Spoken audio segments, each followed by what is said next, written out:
Everyone loves a good rags to riches story. Why is that? I'll tell you why. Two reasons. One, because it's something that's perceived of as being out of the norm, something extraordinary, sensational, newsworthy, worthy of note, worthy of praise, attention, admiration, and even envy. That jobless guy who used to live in a council house is now a millionaire after he patented some device he invented while he was surviving on benefits. That single mother who used to feed both herself and her entire family on welfare is now rich because the novel that she wrote became a worldwide hit and bestseller. News like that catches your attention. How could it not?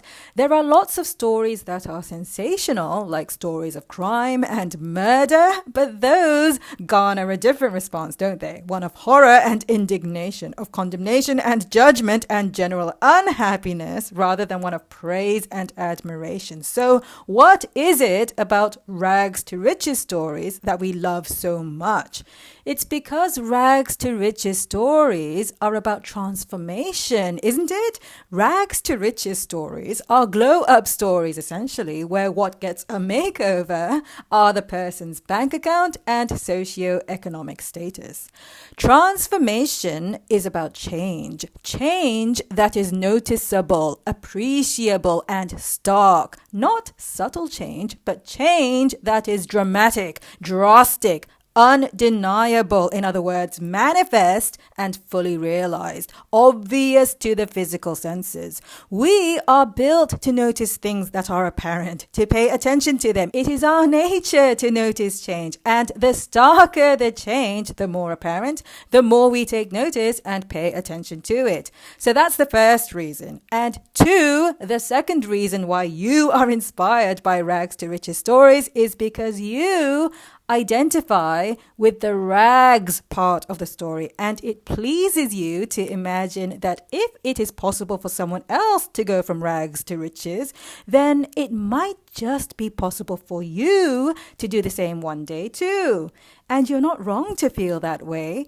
That transformation, that movement from rags to riches, from not having to having, is a movement that feels exciting to you. It feels fresh. It feels like welcome change. It feels like forward movement. It feels like growth, like expansion. It feels like a level up. It feels like something wanted, something desired, something beneficial, something good for you. It feels good. A rags to riches story is a feel-good story. It feels like liberation from unwanted things. It feels like freedom. Freedom from poverty and a lack of financial security. Freedom to move toward better and better things. Greater and greater security and freedom. And the reason you notice any transformation to begin with is because you perceive rags and riches to be two different, distinct, separate things between which there is a barrier, a gap, a divide, a wall, an obstacle of sorts that must be traversed in order to go from rags to riches or from riches to rags. You perceive a boundary between rags and riches. Now consider this. When you hear that someone rich has made $1 million, it doesn't strike you as being nearly as interesting as when you hear that that unemployed guy on benefits has made $1 million, does it? It's the same amount of money, $1 million, but a rags to riches story is far, far juicier than a riches to riches story. It stands out more because you perceive a dramatic change when someone poor becomes rich as opposed to when a rich person becomes richer. The idea of a rich person making a lot of money is boring in comparison. Sure, they made a lot of money, but they already had a lot of money to begin with. What's so interesting about that? It feels subtle because even if they gain the same amount of money, you do not see them as having crossed any frontiers, as having tread upon any new ground. You see them as having gone from rich to rich. In other words, they've stayed within the confines, within the boundaries of rich. That's why it feels so boring and unremarkable, even if it involves the same $1 million. Even the story of a ruined formerly rich person is more interesting than a richest to riches story, isn't it? Because at least it feels like something actually happened, even if it's something unfortunate. A rich person making a lot of money is about as uninteresting as those boring makeover scenes in movies. You know the ones I'm talking about, like the ones in She's All That, starring Rachel Lee Cook, and that scene from Harry Potter where Hermione makes her entrance at the Yule Ball in her beautiful dress. Many moviegoers have commented that both those movie makeovers were downright underwhelming. Not because Rachel Lee Cook and Emma Watson aren't absolutely drop-dead gorgeous, but because there was hardly any appreciable change. They were already drop-dead gorgeous to begin with. What makes a transformation dramatic and sensational is that there is an appreciably clear movement from one thing to something altogether different. Rags to riches, ugly duckling to beautiful swan, and so on. Someone who is already rich making $1 million is boring in comparison to someone who goes from working minimum wage to making $1 million.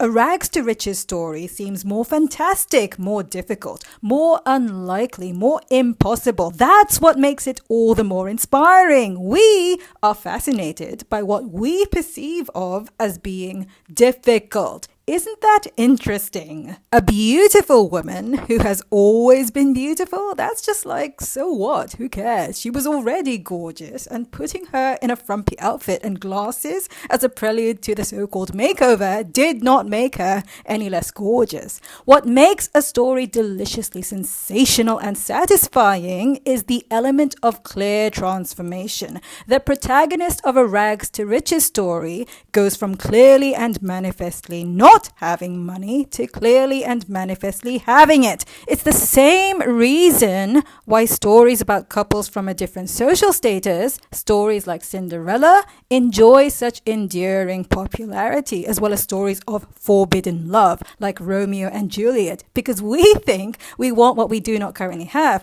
We think we want what we cannot have, what is out of reach. We just aren't as interested in millionaires making $1 million as we are in someone making their very first million. But consider this, because here's where it gets interesting, and here's where you want to pay special attention. What do millionaires and rich people think about making $1 million? And what do millionaires and rich people think of rags to riches stories? I'll let you in on a little secret. Millionaires and rich people enjoy rags to riches stories just as much as you do. They enjoy imagining the feeling of getting money that they do not yet have just as much as you do, except they might call it remembering rather than imagining. Why should you care about what they think, you might be wondering? And that's a really good question, to which there is a very good answer. I'll tell you why. You want to understand the way rich people think as well as the way they feel, because that's how you bridge the divide and close the gap and traverse the boundary between rich and poor. In other words, understanding how rich people think and feel is how you be one of them. You want to think and feel the way rich people think because that's how you become rich. Thinking and feeling the way a rich person does is why you think you want the money in the first place, because you'd rather feel rich than feel poor, right? What does it feel like to be rich? Being rich feels good, for starters. That's how a rich person feels. Good and secure and free from worry when it comes to the subject of money. Rich people do not stop loving the feeling of having money and getting more of it just because they already have it. Rich people never stop enjoying being rich just because they are rich, just like beautiful women don't stop enjoying being beautiful just because they are already beautiful, and happy people don't stop loving the feeling of happiness just just because they are already happy. Rich people don't stop wanting money just because they have it. And when you become rich, you are not going to stop wanting money either. And that includes the money in your fresh new fortune, the money that will already have come into your possession. You are not going to stop wanting the money that you have manifested, the money that is already yours, in other words. You are not going to say, cool, now that I have the money, I think I'll go set fire to it. You will still want the money, you'll just call it something different. You'll give your wanting a different name. When it comes to your newly acquired riches, you will say that you enjoy having them instead of that you want them. You'll use words like love and appreciate and enjoy instead of the word want. You'll say things like, I love having money. I appreciate the money that I have. I enjoy the money that I have.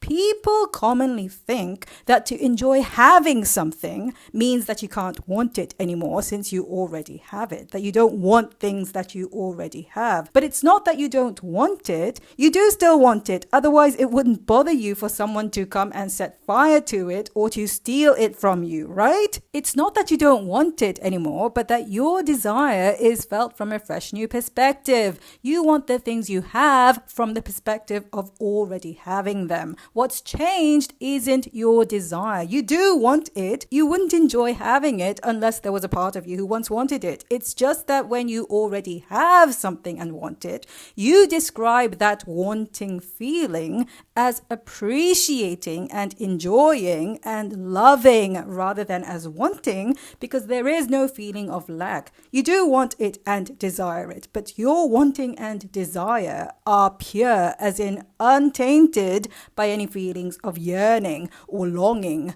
or lack. Because you already have it, you simply enjoy it. You simply appreciate and love what you have rather than think of yourself as wanting what you already have. You want the things you have from the perspective of having them rather than from the perspective of not having them. Your awareness of the things you have is one of abundance rather than one of shortage or lack.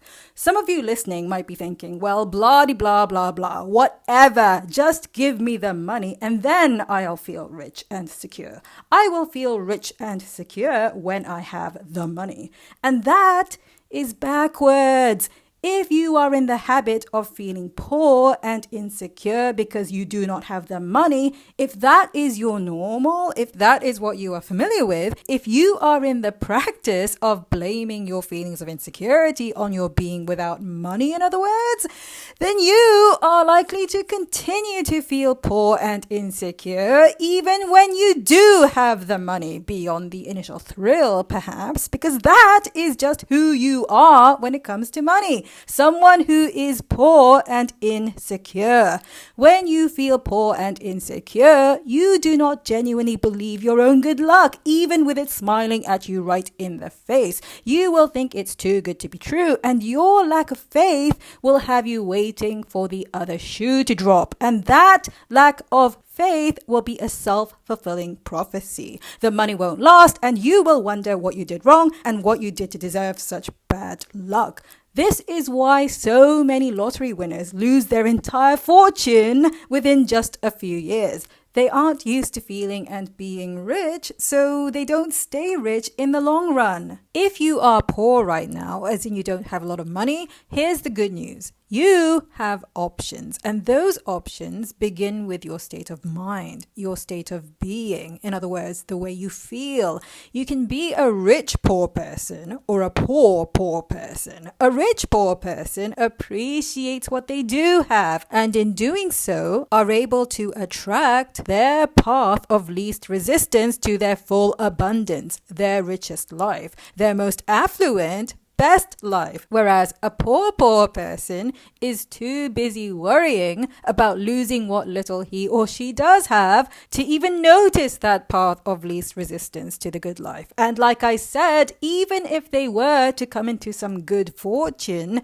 their own insecure state of mind would not allow them to hold on to their riches in the long run.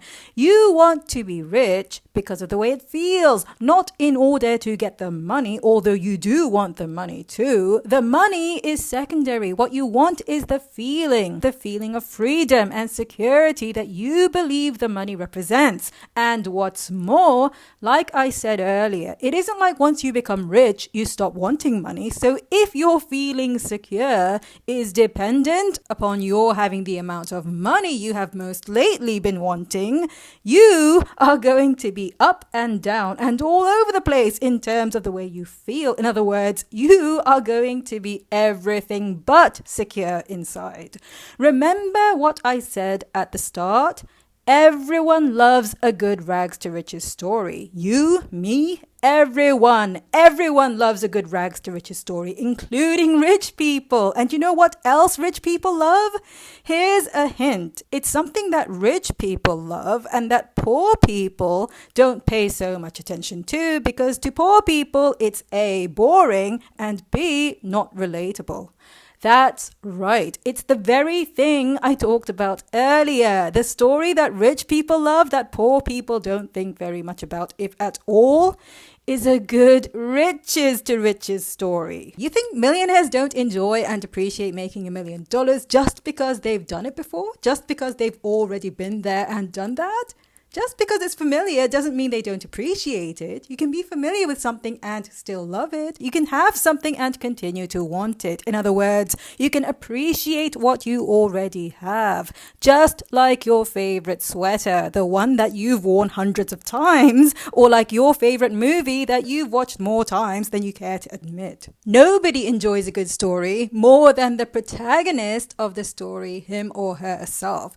You are the protagonist of your story. Make it a good one. Rags to riches or riches to riches. Pick your preference and live it now. You can think from the perspective of someone in rags, or you can close the gap between rags and riches and be rich now. Do you prefer to make the journey to rich easier for yourself or harder? You get to choose. Is it easier to be something that you've never been before, or is it easier to be what you already are, what you always have been? Before you reached adulthood, there was a time when you were something other than an adult. A baby, a toddler, a small child, a teenager. When you were a child, you wondered what it would feel like to be an adult. And now, as an adult, looking back upon your childhood, do you really feel all that different? You are still the same person. You are still you, and you felt like you all along the way.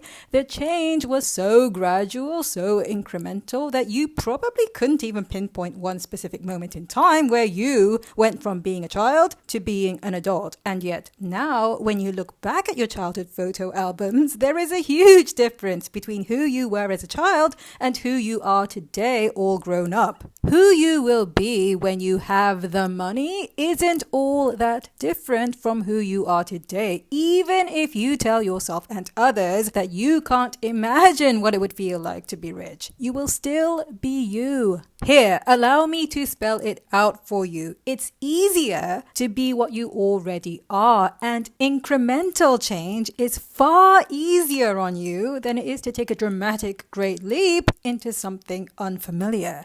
This does not mean that you should just stay poor. It means that what you already are is rich, and all you have to do is be aware of it. You are rich. You always have been. All you have to do is remember it. This has nothing to do with the amount of money in your bank account and everything to do with your self-concept, your perception of yourself. It's easier to be what you already are. So make what you already are rich instead of poor. Make what you have always been rich instead of poor. See yourself as rich, as always having been rich. See yourself as moving from riches to more and ever greater riches, instead of seeing yourself in rags and having to make the jump across some imaginary chasm, some imagined boundary between rich and poor.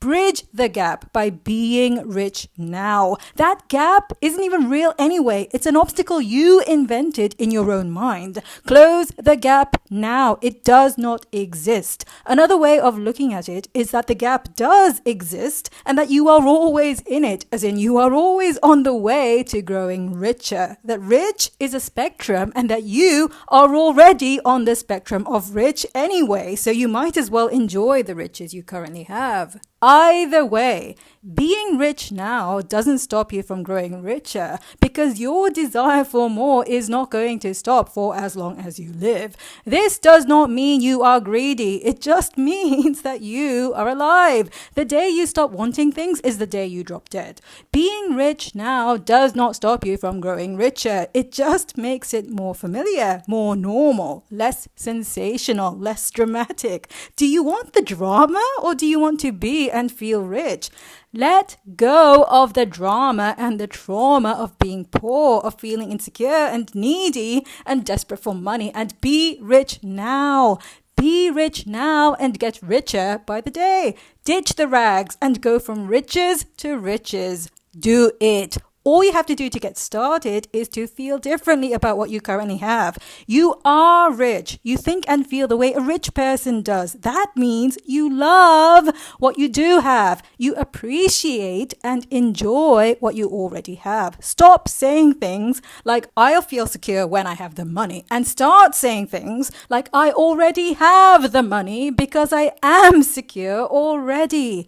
If you notice yourself coming up with reasons to complain, reasons to feel disappointed or impatient with the way things are, be glad and appreciate the fact that you noticed it. Celebrate your awareness, rejoice it, and give praise. Give yourself praise, because in each and every moment of awareness, you set yourself free from the prison of your own negative beliefs. In each and every moment of consciousness, you are reborn. You have reinvented yourself. You have come home to the knowledge that you are a free and spirited being, that you are a pure positive energy being, and a fresh new future lies ahead of you simply by virtue of the fact that you shored up your concept of yourself.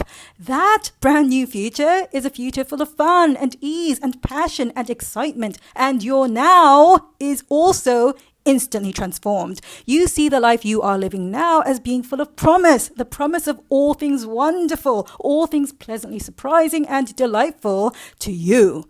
I hope you enjoyed today's video. Thanks for joining me. If you found it helpful in some way, please do me a quick favor and like the video, share it, leave a comment, and subscribe to the channel for more talks like this. Have a great day and see you again soon. Bye.